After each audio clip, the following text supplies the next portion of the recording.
երեք ընկերներիս հետ էի, գարեջուր էինք խմում բան ու ասեցի էլի որ Տերյանի մասին ենք խոսալու բան։ Դրա առաջին արձագանքը դե լավ դե ղզիկ բանաստեղծ աշնան երգիչ։ Տերյանը ինքը քաղաքական գործիչ էր, ակտիվ հեղափոխության մասնակից էր։ Չենք խոսելու Տերյանի մասին որպես բանաստեղծ։ Այդքան էլ չկանք։ Ընտրել ենք Հոգևոր Հայաստան հոդվածը 14 թվականի դեկտեմբերի 29-ին մշակ հանդեսում հրապարակված։ Ուղիղ ընդեղը հատվածներ ունի, որ ոնց որ հենց այսօր գրած լինես։ Տերյանը ինքը գրում է դրա մասին, որ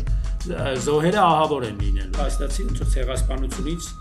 շատ քիչ առաջ գրված հոդված է։ Մի տարի, հա, նույնիսկ մի քանի ամիս կներես, մի քանի ամիս։ Հատկապես եթե զուգահեռներ տանենք Ղարաբաղի կորստի հետ, Արևմտյան Հայաստանի կորստի հետ, ցեղասպանության հետ, եղցի այն Հայաստանը, որ մեզ համար բաղձալի է։ Այդ Հայաստանը մենք վերակոչեցինք Հոգևոր Հայաստան։ Հա, ֆիզիկական Հայաստանի վրա երաշխիքներ չկան, բերեք գոնե կենտրոնանանք ոնց որ այն ռեսուրսի վրա, որ մենք կարանք ազդեցություն ունենք, այն է Հոգևոր Հայաստանը։ Այդտեղ դասեր է տալիս ուղղակի ազգաստեղծության, պետականաշինության դասեր է տալիս Տերյանը։